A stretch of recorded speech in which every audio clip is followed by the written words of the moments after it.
में हम math section को देखेंगे। और आज का जो हमारा ये पहला सेशन है में लिखते हैं उसमें हम जैसे मैं इसी नंबर को इन्हीं एलिमेंट्स को मैं यहाँ पे इस तरीके से हम 1/2 ऑर्डर का और इस जो ये जो मोड सब है हमारा scalar for all i and j के लिए। तो यहाँ से जी की वैल्यू भी हमारे पास आ सी का जो 4 है इसको मैं मल्टीप्लाई कर दूंगा इस वाली इक्वेशन के साथ। Hello friends, welcome back to my YouTube channel. तो कैसे हैं आप सब? उम्मीद करते हैं आप सभी अच्छे होंगे। तो आज से हम एक मैथ्स की नई सीरीज को शुरू करेंगे जो कि क्लास 12th की होगी, जिसमें हम मैथ सेक्शन को देखेंगे। और आज का जो हमारा ये पहला सेशन है उसमें हम चैप्टर नंबर 3 को शुरू करेंगे, जिस चैप्टर का नाम है मैट्रिसेस। तो चलिए शुरू करते हैं आज के हम इस सेशन को। हाँ जी, तो चलिए समझते हैं हम इस टॉपिक को। तो मैट्रिसेस में सबसे पहला जो टॉपिक रहेगा इसमें हम मैट्रिक्स की बात करेंगे। तो समझेंगे इसको हम एक डेफिनेशन के थ्रू। तो देख सकते हैं जैसे कि मैंने एक डेफिनेशन लिखी है। तो बेसिकली क्या है ये, एक it is an ordered rectangular array of numbers and functions. मतलब कि ये एक ऑर्डर है किसका? रेक्टेंगुलर एरे ऑफ नंबर्स का और फंक्शंस का। मींस इसमें नंबर्स होंगे या कोई फंक्शन हो सकता है। और यहाँ पे ये जो लिखा गया है नंबर्स एंड फंक्शंस, तो ये क्या होंगे? ये बेसिकली क्या होंगे? दीज आर द एलिमेंट्स और the entries of the matrix. अब मैट्रिक्स को लिखना किस तरीके से है? तो बेसिकली हम यहाँ पे स्क्वायर ब्रैकेट का यूज करते हैं इस तरीके से, और इसी स्क्वायर ब्रैकेट के अंदर हम एलिमेंट्स को या फिर फंक्शंस को ऐड करेंगे। जैसे कि, और एक और इंपॉर्टेंट बात कि मैट्रिक्स को हम रोज और कॉलम में लिखते हैं। रोज और कॉलम क्या है? जैसे कि इस तरीके से अगर मैं ये नंबर लिख रहा हूं 1 2 3, तो लेफ्ट टू राइट देखिए या राइट से लेफ्ट देखिए, तो ये जो है एक रो है। और अगर मैं इस तरीके से आगे काउंटिंग लिखता हूं 7 8 9, तो इस तरीके से यहां से लेफ्ट टू राइट तो हमारा कॉलम आ जाएंगे लाइक दिस, या इस तरीके से। और कॉलम की बात करें तो ये यहां पे ये जो है इस तरीके से, इनको हम कॉलम बोलेंगे। तो बेसिकली ये जो मैट्रिक्स होती है इनको हम रो और कॉलम की फॉर्म में लिखते हैं। अब जैसे कि मैंने बोला कि मैट्रिक की बेसिकली एक ऑर्डर है जिसमें हम ये एक एरे है, रेक्टेंगुलर एरे है, जिसमें हम नंबर और फंक्शंस को लिखते हैं। तो क्या ये एक मैट्रिक्स है इस वक्त? तो आंसर आपका नहीं है, क्योंकि ये मैट्रिक्स नहीं है, क्योंकि मैट्रिक्स को हम एक स्क्वायर ब्रैकेट में लिखते हैं। तो जैसे मैं इसी नंबर को, इन्हीं एलिमेंट्स को मैं इस तरीके से लिखता हूं, तो ये हम इसको बोलेंगे फिर ये क्या है? ये एक मैट्रिक्स है। तो इसमें ये देखिए इस तरीके से ये जो है 1 2 3 4 5 6 एंड 7 8 9, इसको बोलते हैं रोज। और कॉलम की बात करें तो यहाँ पे 1 4 7 एक ये कॉलम हो गया, 2 5 8 ये एक कॉलम हो गया, और 3 6 9 ये एक कॉलम हो गया। तो बेसिकली हम रो और कॉलम में मैट्रिक्स को रिप्रेजेंट करते हैं। अब मैंने एलिमेंट की बात कर ली, तो ये आगे 1 2 3 4 5 नंबर आगे। अब इसकी जगह कोई फंक्शन भी हो सकता है। जैसे कि एक एग्जांपल लूं, तो अगर मैंने इस मैट्रिक्स का नाम ए, तो इसको हम अल्फाबेट का यूज कर सकते हैं। दूसरी मैट्रिक्स में लिख लूं इस तरीके से, और इसमें मैं इस तरीके से फंक्शन लिख दूं 1 + x, इसमें कॉमा नहीं लगेगा, और x³ और 3 cos x tan x और sin x + 3। तो ये जो है इसमें हम फंक्शंस का भी यूज करते हैं। तो इस तरीके से मैट्रिक्स को हम क्रिएट करते हैं। तो एक बार फिर से देख लीजिए, मैट्रिक्स क्या? बेसिकली एक ऑर्डर है रेक्टेंगुलर एरे का, array of numbers and functions. और ये जो नंबर और ये फंक्शंस हैं, इन्हीं को ये एलिमेंट भी हो सकते हैं, या फिर इनको हम आप क्या बोल सकते हैं? एंट्रीज ऑफ द मैट्रिक्स भी बोल सकते हैं। एंड मैट्रिक्स को हम रिप्रेजेंट करते हैं रोज और कॉलम में। और सिंपल वे में इसको देखना चाहें तो देखिए, जो क्लासरूम में हम बैठते हैं तो आगे वाली जो रो, कई बार बात करते हैं टीचर की, आगे वाली रो खड़ी हो जाए, तो रो की बात कर रहे हैं, मींस जो आगे बैठे हुए हैं इस तरीके से सामने, तो वो रोज में आएगा। और कॉलम की बात करें तो जो एक सिंगल इस तरीके से जो लाइन बैठती है क्लासरूम में, उसको हम कॉलम की तरह, उसको हम कॉलम बोलेंगे। तो ये एक सिंपल सा तरीका है जिससे हम मैट्रिक्स को क्रिएट करते हैं। चलिए अब हम आगे बढ़ते हैं अगले कंसेप्ट की। चलिए आगे का कंसेप्ट देखते हैं। तो अगला हमारा जो सब टॉपिक है उसमें है ऑर्डर ऑफ मैट्रिक्स, कि जो हम मैट्रिक्स लिखेंगे वो किस ऑर्डर में होंगी। तो ऑर्डर को बताने के लिए हम इस तरीके से यूज करेंगे m क्रॉस n का। जैसे कि एग्जांपल मैं लिखूं, अगर मैं एक मैट्रिक्स ले लूं, वो मैट्रिक्स है A, और जैसे कि मैंने बोला कि उसको हम स्क्वायर ब्रैकेट के अंदर लिखते हैं। तो ये मैंने एक मैट्रिक्स बना रहा हूं। अब वही पुरानी वाली ले लेता हूं, 1 2 3 4 5 6, और चलिए 7 8 और 9। तो इसमें आप देख पा रहे हैं कि टोटल कितने एलिमेंट्स हैं हमारे पास, 1 2 3 4 5 6 7 8 9। तो अब इस मैट्रिक्स का ऑर्डर क्या है उसको पहचानने के लिए हम इसका यूज करेंगे m क्रॉस n। m जो है ये बताएगा कितने रोज हैं, और n जो है वो बताएगा कि टोटल कितने कॉलम हैं। तो यहां से एक चीज और क्लियर होगी कि m क्रॉस n, m जो है हमेशा रोज को रिप्रेजेंट करेगा और n जो है हमेशा कॉलम को रिप्रेजेंट करेगा, और ये हमेशा इसी ऑर्डर में आएंगे। मीन सबसे पहले रोज आएंगे और इसके बाद कॉलम। तो अगर हम यहां देखें तो इसका ऑर्डर क्या रहेगा, तो सबसे पहले हम चेक करेंगे कि कॉलम कितने हैं। तो यहां से देखिए, ये फर्स्ट रो, ये सेकंड रो, और ये थर्ड रो। तो इसका मतलब हुआ कि इसका ऑर्डर कितना आ गया, 3, मींस m इक्वल टू 3 आ गया। और कॉलम की बात करें तो कॉलम कितने हैं, 1 2 एंड 3, मींस 1 4 5 1 4 7 2 5 8 3 6 9। तो इसमें टोटल 3। तो इस वाली मैट्रिक्स का ऑर्डर कितना आ गया, 3 क्रॉस 3। तो ये इस तरीके से ऑर्डर को बताया जा सकता है। एक और एग्जांपल ले लूं, अगर 4 5 6 10 15 2, और ये मैट्रिक्स है हमारे पास बी मैट्रिक्स। यहां पे हम किसी भी अल्फाबेट का यूज करेंगे, क्वेश्चन में जिस तरीके से दिया होगा उस तरीके से हम यूज करेंगे। तो अगर इसका हम यहाँ पे ऑर्डर जानने की कोशिश करें तो यहाँ लिखा है 4 5 6 10 15 2। तो यहाँ हम रो को चेक करेंगे तो रो कितना है, 1, और ये 2, तो कितना आ गया 2। और कॉलम की बात करें तो कॉलम कितने हैं, 1 2 और 3, मींस ये एक कॉलम, ये दूसरा कॉलम और ये तीसरा। तो यहाँ पे ऑर्डर इस बार क्या आया, 2 क्रॉस 3। तो यहाँ पे इस तरीके से हम ऑर्डर का पता करेंगे कि वो कौन से ऑर्डर का है, 2 क्रॉस 3, 3 क्रॉस 3, 1 क्रॉस 2, 2 क्रॉस 1। तो यहां से कुछ बेसिक क्वेश्चंस भी आ सकते हैं, वो अभी हम आगे देखेंगे। और जनरल वे में कुछ इस तरीके से भी आपको चीजें देखने को मिलेंगी। जैसे कि मान लीजिए कोई एक मैट्रिक्स है A, और इस तरीके से आपको जनरल वे में दिया गया होगा A I J M cross N। तो ये तो हमने बात कर ली, ये ऑर्डर बता रहा है M क्रॉस N, रो और कॉलम को। अब ये अंदर के जो एलिमेंट्स हैं उनको बता रहा है। और अब I और J की बात करें तो ये क्या चीज है, ये बेसिकली उन एलिमेंट की लोकेशन के बारे में बात करेंगे।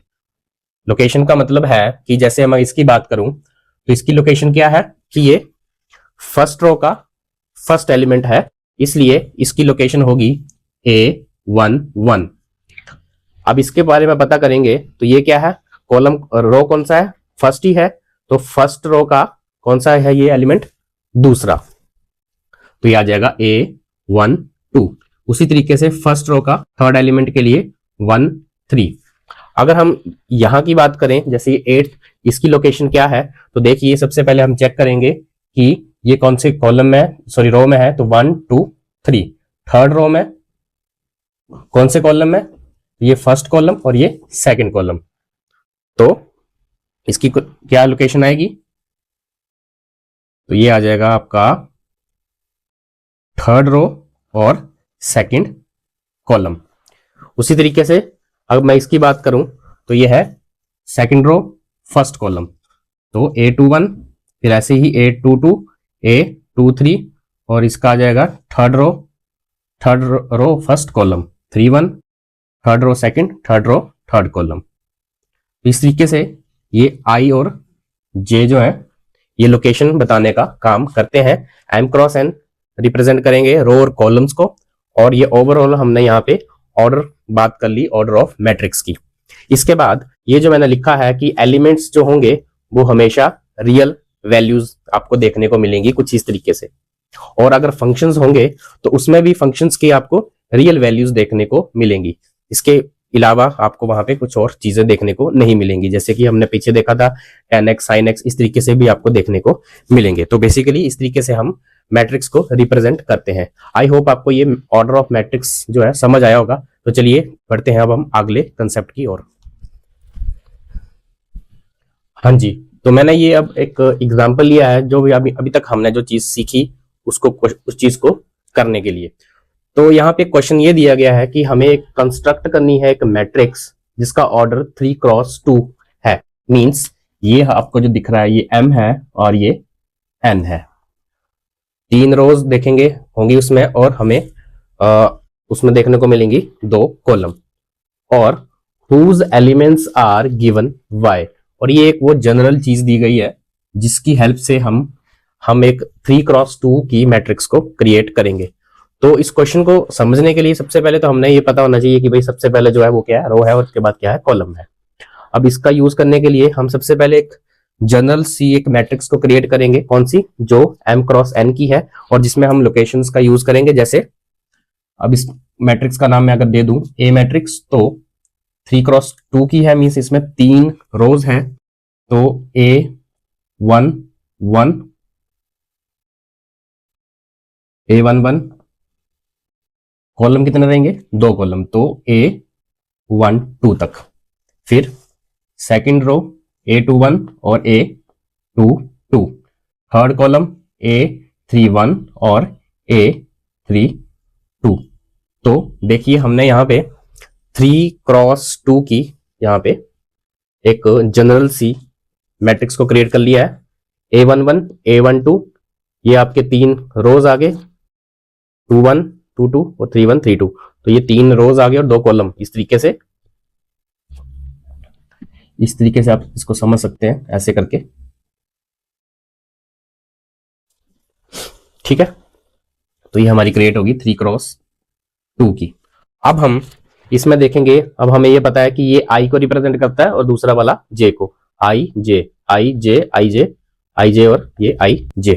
तो हम सबसे पहले ये देखेंगे कि i की मैक्सिमम वैल्यूज कितनी है, कहां तक वैल्यू गई है। देखिए 1 2 और 3।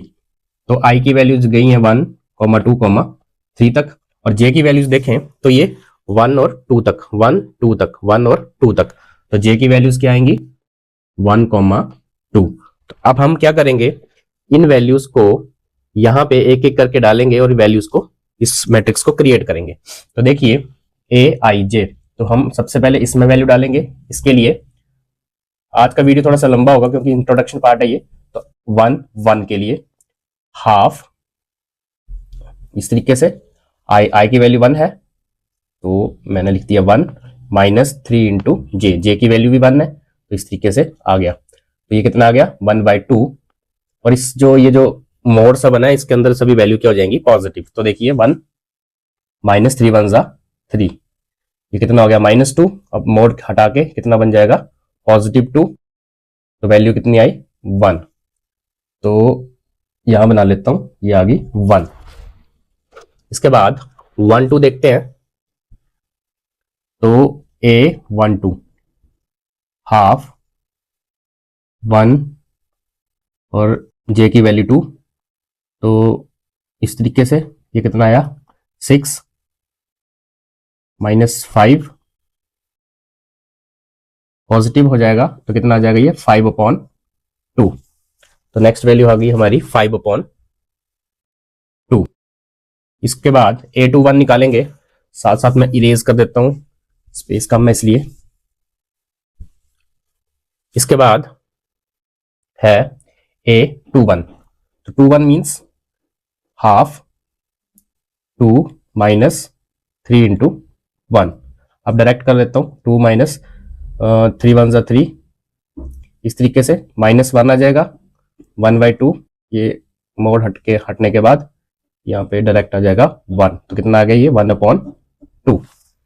इसके बाद नेक्स्ट है हमारा A22, तो A22 निकालेंगे इस तरीके से, हाफ इंटू 2 -3 इंटू 2 यानी कि 6, ये आ जाएगा -4, और ये +4 हो जाएगा, और इस तरीके से 2 2 जा, तो इसको करके कितना आ जाएगा? ये 2। तो इसकी वैल्यू आ जाएगी, इससे पहले ये था 1/2 और ये आ गया हमारा 2। अब लास्ट है 3/1।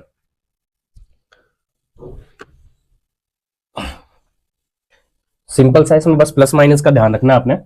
A31 हाफ 3/1 मतलब 3 माइनस 3 1 जा 3, ये कितना हो गया 0, 0.2। तो कितना हो जाएगा ये हमारा, किसी भी नंबर से 0 को डिवाइड करेंगे तो कितना आ जाएगा 0।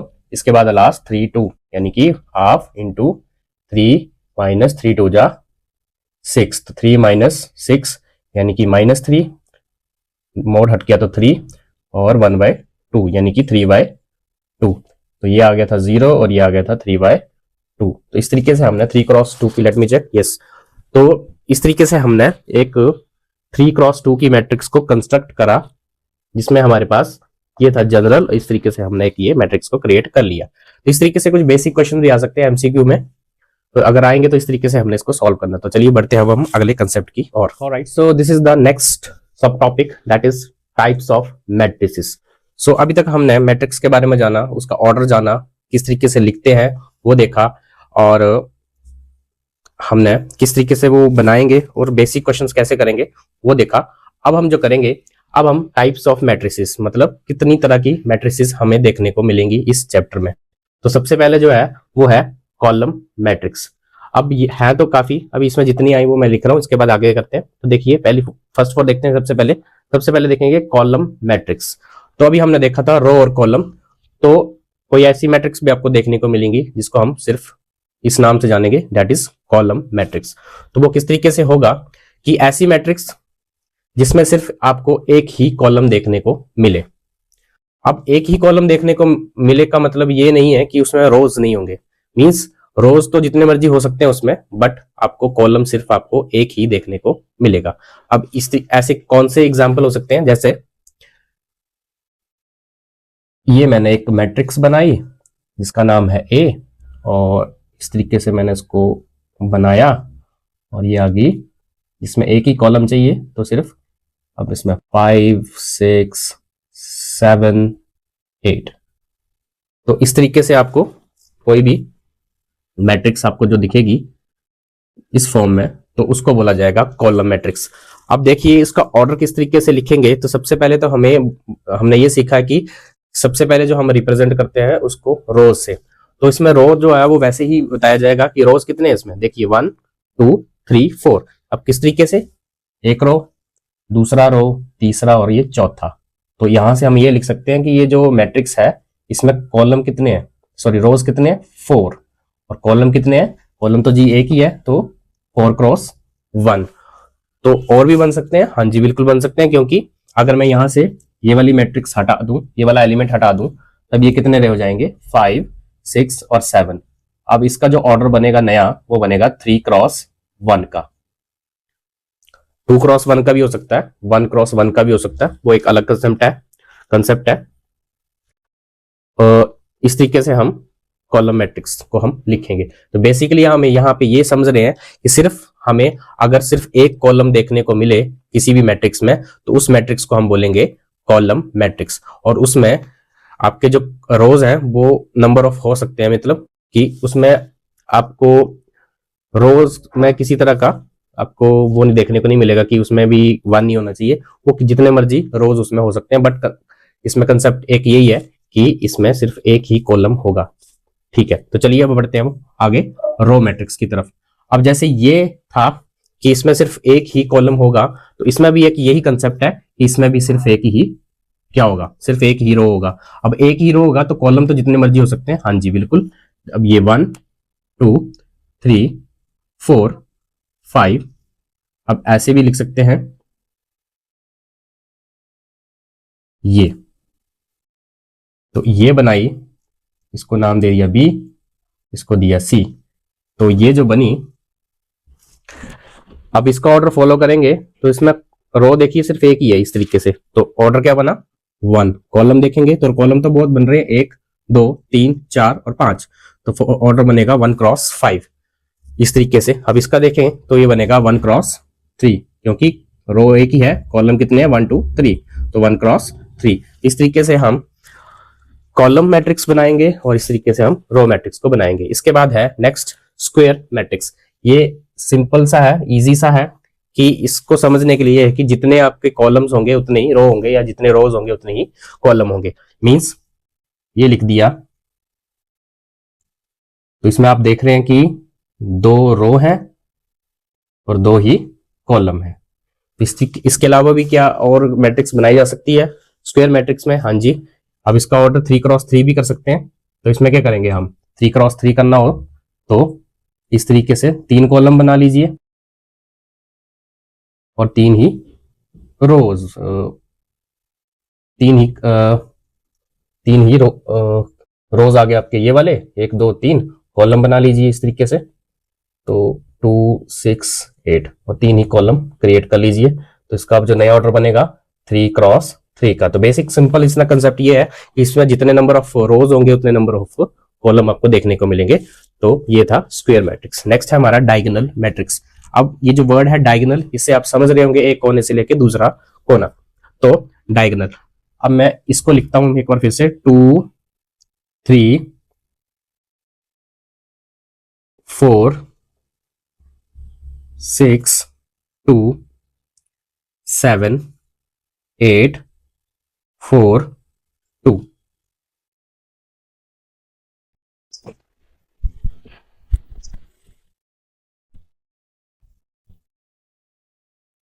तो ये मैंने लिखा डायगोनल मैट्रिक्स। अब इसमें आप डायगोनल की बात करें तो इस तरीके से, तो ये जो डायगोनल में होंगे सभी एलिमेंट क्या होंगे, यहां पे सॉरी ये थोड़ा सा मैंने दूसरा कंसेप्ट करवा दिया, एक बार इसको देखते हैं कि हाँ डायगोनल में क्या होगा। ये जो मैंने लिखा 1, ये 0 0 0 इस तरीके से, ये 0 0 0 और ये जो मैंने यहाँ पे मैट्रिक्स बनाई, ऑर्डर जो मर्जी हो, डायगोनल की बात कर रहे हैं इस वक्त हम। तो डायगोनल में सिर्फ आपको नॉन जीरो एलिमेंट देखने को मिलेंगे और बाकी के जो एलिमेंट होंगे वो सभी क्या होंगे, जीरो एलिमेंट होंगे। मींस इसमें बोलने का ये मतलब है, इसको ध्यान से समझिएगा। एक और कंसेप्ट है इसके आगे का कि जो डायगोनल में जो एलिमेंट होंगे वो सारी नॉन जीरो होंगे। मींस वहां पे जीरो नहीं होगा, मतलब कुछ भी हो सकता है और वो सेम नहीं होंगे, वो अलग अलग नंबर कोई भी हो सकते हैं, 1 2 3 या कुछ भी अलग से नंबर होंगे। और बाकी के जो एलिमेंट है जो नॉन डायगोनल है उसमें जीरो आपको देखने को मिलेगा। तो ये वाला जो डायगोनल होगा, ये वाली जो मैट्रिक्स होगी उसको हम डायगोनल मैट्रिक्स बोलेंगे। अब इसी कंसेप्ट से रिलेटेड आगे वो होगा, उसको देखते हैं। इसको मैं इरेज कर देता हूं क्योंकि कॉलम मैट्रिक्स हमारा क्लियर हो चुका है, रो भी क्लियर हो चुका है, स्क्वायर भी हो चुका है। इसको मैं अभी रहने देता हूं क्योंकि अभी डायगोनल से रिलेटेड कुछ कंसेप्ट है। इसके बाद है हमारा स्केलर मैट्रिक्स। अब स्केलर मैट्रिक्स में क्या कंसेप्ट है कि ये, इसकी जगह मैं ये ले लेता हूं, 2 0 0 0 2 0 0 0 2। तो अगर आप एक बार इसको देखिए कि इस दोनों में क्या सिमिलैरिटीज हैं या क्या डिफरेंस है, तो एक बार आप देखिए इसको कि ये जो मैंने लिखा था इसके जो नॉन डायगोनल जो एलिमेंट है वो जीरो है, तो यहां पे भी जीरो ही है, तो ये इसकी सिमिलैरिटी होगी। अब डिफरेंस क्या है कि ये जो आप डायगोनल एलिमेंट देख रहे हैं जो कि नॉन जीरो है, इसमें सभी ये जो एलिमेंट है ये डिफरेंट अलग अलग है, डिफर कर रहे हैं। जैसे ये 1 है, ये 2 है, ये 3 है। बट यहाँ पे जो मैंने लिखा है इसमें ये जो आप डायगोनली देख रहे हैं, मतलब कि कोई भी डायगोनल स्क्वायर मैट्रिक्स।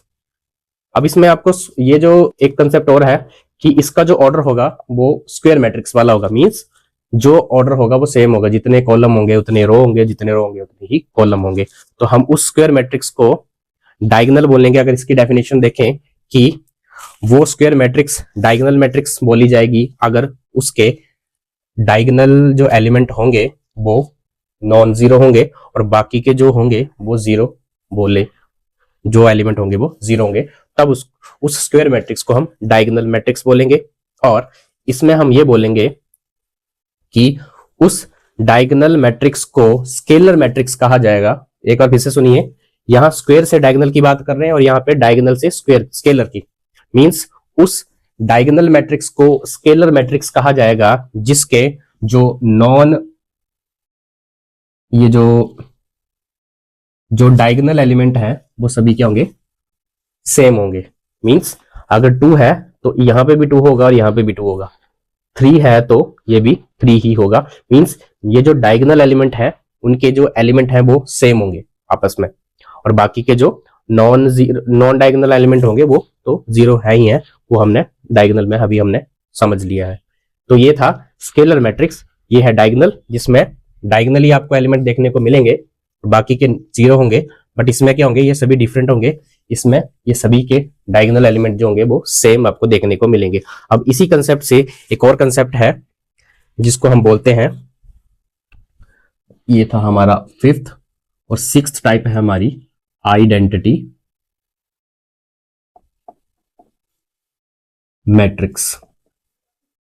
अब आइडेंटिटी का मतलब है कि उस स्केलर मैट्रिक्स को हम, या स्क्वायर भी बोल लीजिए, को हम आइडेंटिटी मैट्रिक्स बोलेंगे जिसके जो डायगोनल एलिमेंट होंगे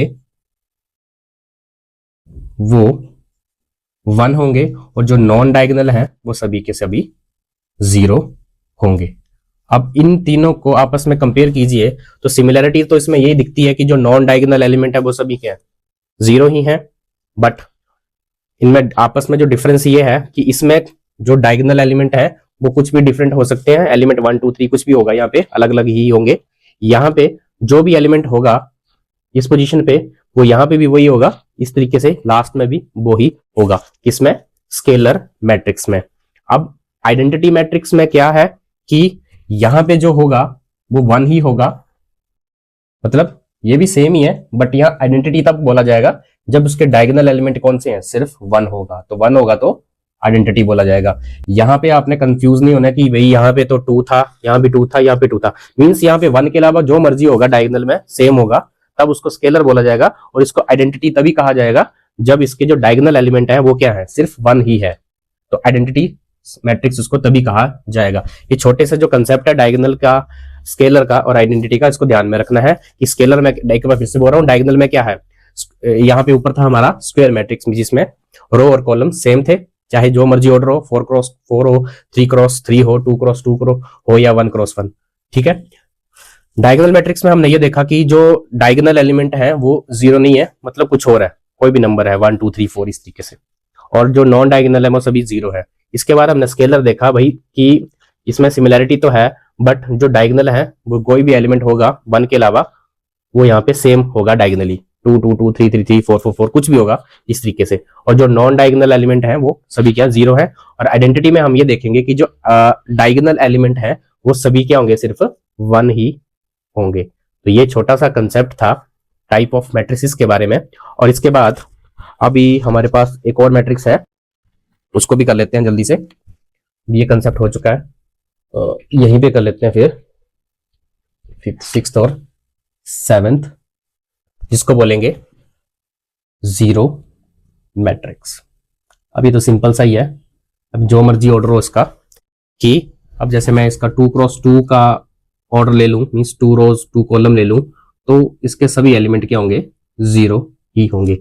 मींस 1 1 पोजीशन पे वही है, 1 2 पोजीशन पे वही है, 2 1 पे भी 0 है और 2 2 पे ही 0 है। तो इस तरीके, इस वाले मैट्रिक्स को हम 0 मैट्रिक्स बोलते हैं, और इसका एक और नाम है, इसको हम नल मैट्रिक्स भी बोलते हैं। आई होप आपको ये छोटा सा कंसेप्ट समझ आया होगा मैट्रिक्स के बारे में।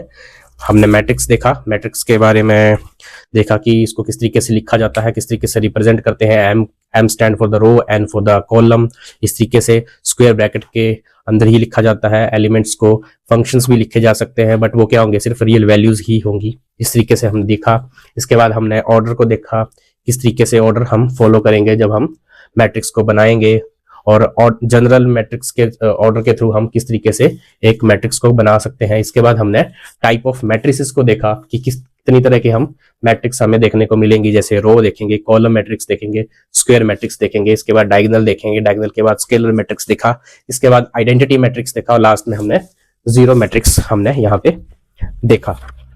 और अब आज का जो आखिर जो कंसेप्ट होगा, जो हमारी इस चैप्टर की जो एक्सरसाइज है उससे रिलेटेड जो टॉपिक है लास्ट, इस टॉपिक का नाम है इक्वालिटी ऑफ मैट्रिसेस, उसको हम देख लेते हैं। आई होप आपको ये कंसेप्ट समझ आया होगा। Alright, so this is the last topic of this session. तो चलिए देख लेते हैं इस आज के इस टॉपिक को, सब टॉपिक को। इक्वालिटी ऑफ मैट्रिसेस मींस यहाँ पे हम दो मैट्रिसेस को आपस में कंपेयर करने की बात कर रहे हैं। तो चलिए डेफिनेशन से हम समझते हैं कि टू मैट्रिसेस, जनरल में मैं ये एक आ गई, ये दूसरी आ गई, are said to be equal condition if they are of same order. Means दो मैट्रिसेस कोई भी होंगी, किसी भी ऑर्डर की, जो भी मर्जी ऑर्डर हो, वो आपस में इक्वल हम तभी बोलेंगे अगर उनका ऑर्डर जो है मींस m क्रॉस n जो है वो किस ऑर्डर में होगा, सेम ऑर्डर। मींस अगर a का ऑर्डर है 3 क्रॉस 2 तो b का ऑर्डर भी क्या होना चाहिए, 3 क्रॉस 2। तो मतलब पहली कंडीशन तो ये है कि उनका ऑर्डर क्या होना चाहिए, बिल्कुल सेम होना चाहिए। दूसरा ये बोला कि हर एक एलिमेंट जो होगा a का, a मैट्रिक्स का, वो इक्वल होगा उसके कॉरस्पॉन्डिंग एलिमेंट ऑफ b के। यानी कि ये जो ए आई जे है वो इक्वल होगा बी आई जे के लिए, सभी for all i and j के लिए। अब आई और जे क्या था, वो लोकेशंस थी। मींस कि अगर मैं एग्जांपल ये ले लूं 1 2 3 4 5 7, ये ए, तो दूसरी वाली भी क्या होगी, सेम ऑर्डर की, 1 2 3 4 5 7। तो देखिए ऑर्डर तो हमने सेम बना लिया कि भाई कितने, ये 2 रोज हैं 3 कॉलम है, 2 रो हैं 3 कॉलम है, तो ऑर्डर तो हमने सेम कर लिया। अब इसका मतलब ये है कि हर एक एलिमेंट ए का, हर एक एलिमेंट मींस ये वाले जितने भी एलिमेंट है ए के, वो इक्वल होंगे कॉरस्पॉन्डिंग। मींस अगर ये इसकी बात कर रहे हैं तो ये किसके होगा इक्वल, इस बी वाली के, इस वाले लोकेशन के। मींस 1 1 पोजीशन पे क्या है, 1 है, तो बी की 1 1 पोजीशन पे भी क्या होना चाहिए, 1 ही होना चाहिए। 1 2 पे भी 2 है, तो यहाँ पे भी 1 2 वाली पोजीशन पे क्या होना चाहिए, 2 ही। तो बोलने का मतलब है कि जो कॉरस्पॉन्डिंग एलिमेंट होंगे बी के, वो ए के कॉरस्पॉन्डिंग एलिमेंट से क्या होंगे, सेम होंगे, तभी हम उसको दो मैट्रिसेस को आपस में इक्वल बता पाएंगे। चलिए इस कंसेप्ट को हम समझने के लिए 1 से 2 क्वेश्चन कर लेते हैं कि किस तरीके से हम यहाँ पे ये कंसेप्ट समझेंगे, करेंगे सॉल्व। चलिए, alright, so this is the question, let's do this question. So question is if x plus 3 z plus 4, ये जो आप मैट्रिसेस देख रहे हैं, अगर ये इक्वल्स टू ये दूसरी मैट्रिसेस है, इसको इक्वल है, तो हमें क्या करना है, find the values of a b c। तो आप यहां जो देख रहे हैं, ये b है, ये a है, इस तरीके से यहाँ पे आप b देख रहे हैं, यहाँ पे c देख रहे हैं। तो जो भी आपको यहाँ पे अल्फाबेट देख रहे हैं, इनकी वैल्यूज को फाइंड आउट करना, means find the value of a b c x y and z। तो एक बार मैं यहाँ पे आपको बता देता हूँ ये क्या है। तो ये है 0 6, ये आपने ध्यान से सुनना है, 3y माइनस 2, स्पेस नहीं था, 3y minus 2, minus 6 minus 3, 2c plus 2, 2b plus 4, minus 21 और 0। इस तरफ है x plus 3, z plus 4, 2y minus 7, minus 6, a minus 1, 0, v minus 3, minus 21 and 0। तो इस क्वेश्चन को सॉल्व करने के लिए सबसे पहले हम क्या करेंगे, कॉरस्पॉन्डिंग एलिमेंट जो है, जैसे ये, इसको हम कंपेयर करेंगे इसके ही दूसरे वाली के सेम एलिमेंट से। तो इनको कंपेयर किया जाएगा। तो देखिए x प्लस 3 को जब कंपेयर करूंगा मैं इसके साथ, तो यहां से हमें x प्लस 3 कितना मिला, x प्लस 3 इक्वल्स टू 0। इसको आप क्वेश्चन दे सकते हैं ऐसे। दूसरा ये आप देख रहे हैं, दूसरा एलिमेंट z प्लस 4, ये है 6 के इक्वल। इसके बाद अब देखिए ये जो है -6, ये तो आपस में इक्वल है और ये कांस्टेंट है नंबर, तो इसको कंपेयर नहीं करेंगे, मतलब सेम ही है। a माइनस 1 और equals to a minus 1 equals to -3, ठीक है। इसको आप थर्ड दे दीजिए।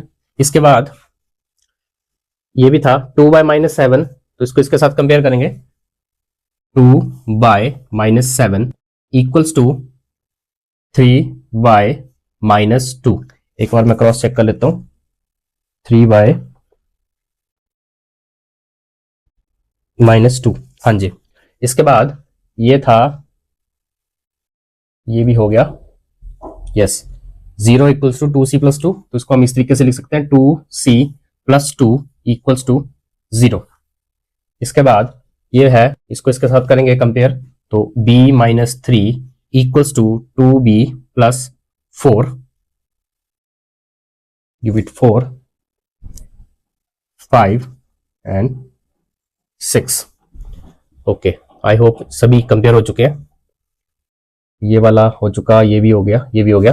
तो x+3 z+4 2y, ये भी हो गया, a-1 भी हो गया, 2c+2 वाला भी हो गया है, b-3 भी हो गया। तो इस तरीके से हमने यही कर लिया है। अब यहाँ से हम एक एक करके इनकी abc की वैल्यू और x, y, z की वैल्यू को फाइंड आउट करेंगे। तो देखिए यहाँ से तो डायरेक्ट वैल्यू आ जाएगी x की, जब मैं +3 को इस तरफ लेके जाऊंगा तो ये आ जाएगी x की वैल्यू इक्वल्स टू -3। तो x की वैल्यू तो हमारे पास यहाँ पे सिंपल सी आ गई है। ओके, z की वैल्यू देखिए, तो यहां से z की वैल्यू भी हमारे पास आ जाएगी।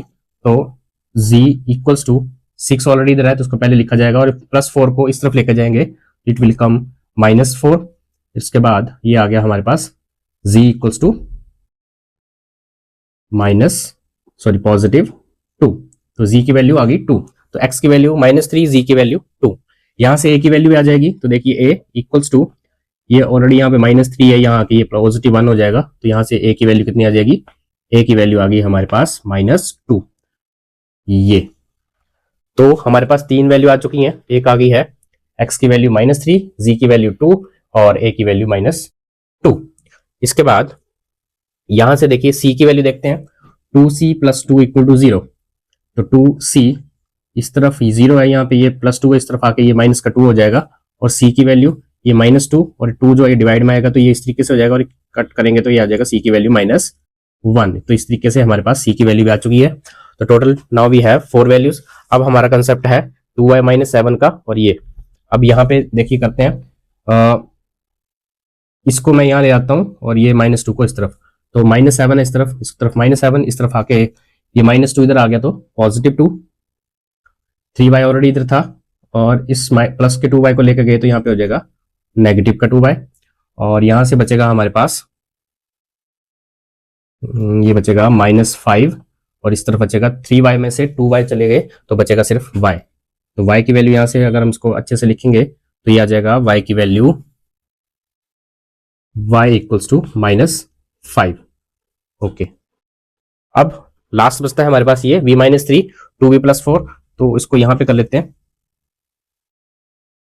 या यहीं कर लेते हैं, इसको इस तरफ लेकर आता हूं, तो ये -4 और ये ऑलरेडी था इस तरीके से -3, इस तरफ आया -4, 2b, ये पॉजिटिव था, यहाँ के आ जाएगा ये माइनस, तो ये हो जाएगा यहाँ से b, 2b में से एक चला गया तो एक बचा b, और ये -3 -4 इज इक्वल्स टू -7। तो ये हमारे पास वैल्यू आ गई है b की वैल्यू -7।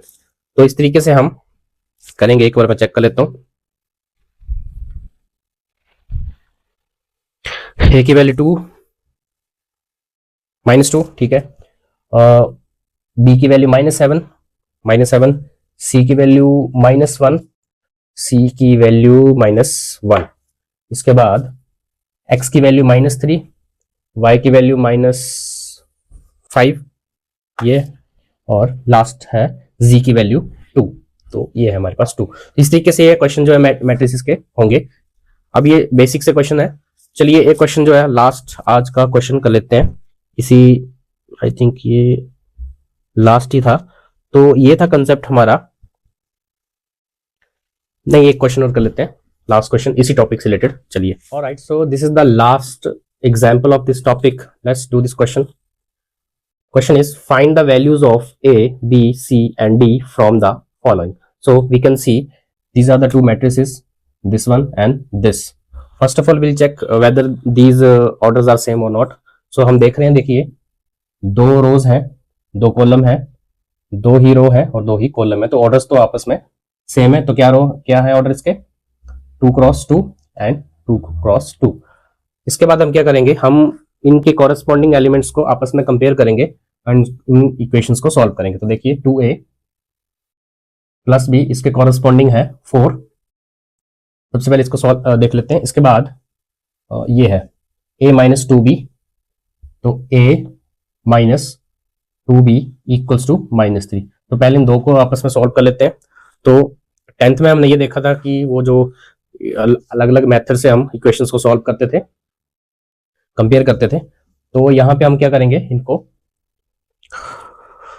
आपस में सॉल्व करेंगे। तो हम या तो इसको सेम कर लेंगे, तो देखिए इस तरीके से, ये a है, ये 2 है, यहाँ पे 2 चाहिए। इसको यहाँ पे 2a बनाने के लिए मैं क्या कर सकता हूँ, इसके एलिमेंट को, ये जो a के साथ जो है इसको मैं यहाँ मल्टीप्लाई कर दूं, और a के साथ जो 1 है इसको मैं इधर मल्टीप्लाई कर दूं। सेम है इसके साथ भी कर सकता हूँ। इस b के साथ क्या है, 1 है, तो इसको यहाँ मल्टीप्लाई कर दूं, और 2 b इस b के साथ 2 है, -2 है, तो इसको यहाँ मल्टीप्लाई कर दूं, 2 है मतलब, इस तरीके से। अब देखिए जब इसको सॉल्व करूंगा 1 2 तो एज इट इज आ जाएगा 2a plus b equals to 4। अब इसको जब सॉल्व करूंगा 3 2 को a के साथ, तो कितना आ जाएगा, ये 2a, और 2 को इसके साथ 2 के साथ करूंगा तो माइनस का 4b, और 2 को 3 के साथ करूंगा तो माइनस का 6। अब इससे क्या हुआ, ये जो हमारे पास a की वैल्यू सेम आ गई। अब आप इसमें इसको सब्ट्रैक्ट करेंगे, जब सब्ट्रैक्ट करेंगे तो साइन चेंज हो जाएंगे, पॉजिटिव से नेगेटिव, ये नेगेटिव से पॉजिटिव, और ये नेगेटिव से ये भी पॉजिटिव। प्लस और 2 आपस में कैंसिल, 0 हो जाएगा, प्लस का 4 और प्लस का b, यहाँ पे आ गया 5b। अब ये 6 पॉजिटिव 6 और पॉजिटिव 4 इज इक्वल्स टू 10, और b इक्वल्स टू 10/5, काट के कितना आया, b की वैल्यू हमारे पास दैट इज 2। सो हियर हमारे पास b की वैल्यू आ चुकी है 2। अब हम इस b की वैल्यू का यूज करेंगे, और इसी इक्वेशन में इसको अगर मैं 1 दे दूं, तो इसको 2 तो इसमें डाल देंगे इक्वेशन 1 में। इक्वेशन 1 में डालने के बाद देखिए ये आ जाएगा, यहाँ करता हूँ 2a की वैल्यू 2a प्लस, इसमें डाल रहा हूँ b की वैल्यू 2 है, इक्वल्स टू 4। अब इस 2 को इस तरफ लेके गया तो 2a इक्वल्स टू 4 माइनस 2 यानी कि 2, और a की वैल्यू 2 से 2 काटा, a इक्वल्स टू 1।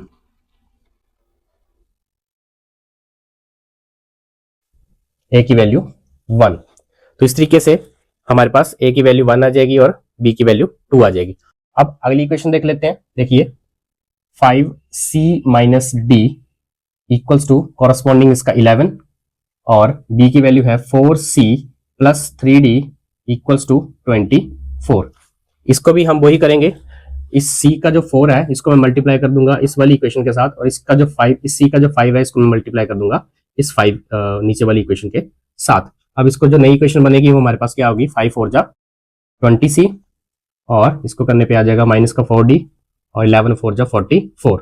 5 को 4 के साथ करेंगे, 5 4 जा 20c, और 5 3 जा 15d, और ये कितना था यहाँ पे 20 इंटू 24 इंटू 5, 5 4 जा 20, और ये 5 2 जा 10 इंटू 12। तो इस तरीके से हमारे पास आ जाएगा। अब ये सेम हो चुके हैं, इनको सब्सट्रैक्ट करेंगे आपस में, ये नेगेटिव, ये प्लस से माइनस, और ये भी माइनस, ये कैंसिल आउट। अब ये कितना है, तो यहाँ पे डी भी था, तो ओके 15 में से माइनस माइनस पॉजिटिव हो गया, तो कितना हो गया, माइनस का 19d इक्वल्स टू, अब 120 में से 44 माइनस कीजिए, देखिए 10 में से 4 6, 11 में से 4 7, इस तरीके से ये आ जाएगा 76। अब d की वैल्यू यहां से निकालेंगे तो ये हो जाएगा सॉल्व,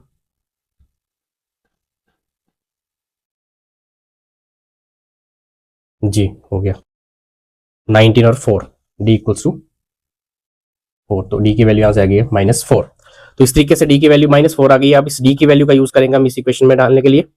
ये जो है इसको आप इक्वेशन 3 और इसको आप 4 दे सकते हैं। इक्वेशन 3 में डालेंगे तो देखिए 5c माइनस d की वैल्यू है -4 इस तरीके से, और ये इक्वल टू आ जाएगा 11, तो ये आ जाएगा हमारा 11 इस तरीके से, और 5c minus minus plus plus 4 equals to 11, और 4 जो इस तरफ जाएगा 5c equals to 11 minus 4, C equals to 11 minus 4 is equals to 7 और ये 7/5। आई थिंक थोड़ी सी गड़बड़ होगी ये माइनस सी की वैल्यू के लिए।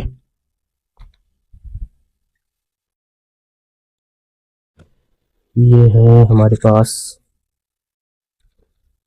सी की वैल्यू -1, थोड़ी सी गड़बड़ हुई है। y की वैल्यू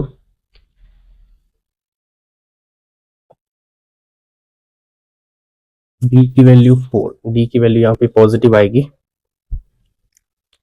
हाँ, ये जो था ये माइनस किया था तो माइनस का आना था, और ये minus minus plus d equals to positive 4 आना था, और यहाँ पे भी 4 आना था पॉजिटिव।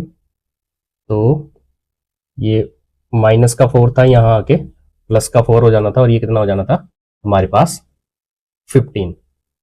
और इस तरीके से ये जब इसके बाद ये 15 जो है 5 नीचे आ जाना था, 5 3 15, तो सी की वैल्यू हमारे पास 3 आ गई। इस तरीके से हमारे पास ये वैल्यूज आ चुकी हैं, ए की वैल्यू 1, बी की वैल्यू 2, सी की वैल्यू 3 और डी की वैल्यू 4। आई होप आपको ये कंसेप्ट समझ आया होगा। तो ये था छोटा सा कंसेप्ट हमारा आज का, जो हमारा क्लास 12th का मैट्रिसेस का जो चैप्टर है, जो हमने चैप्टर नंबर 3 है उसको शुरू करा, और आज हमने उसके इंट्रोडक्शन पार्ट को लिया, उसके जो टॉपिक थे उससे रिलेटेड कुछ क्वेश्चंस करे। अगला जो हमारा पार्ट होगा, जो हमने अभी तक सीखा है उससे रिलेटेड क्वेश्चंस होंगे, बेसिक से लेके थोड़े से टफ क्वेश्चंस होंगे, उसको हम करेंगे अगले पार्ट में। आई होप आपको ये सेशन समझ आया होगा, और आई होप आपको ये सेशन अगर अच्छा लगा है तो आप अपने फ्रेंड्स के साथ शेयर कर सकते हैं। अगर आप मेरे चैनल पे नए हैं तो मेरे चैनल को आप सब्सक्राइब कर सकते हैं। थैंक यू, मिलते हैं नए सेशन में। थैंक यू, धन्यवाद।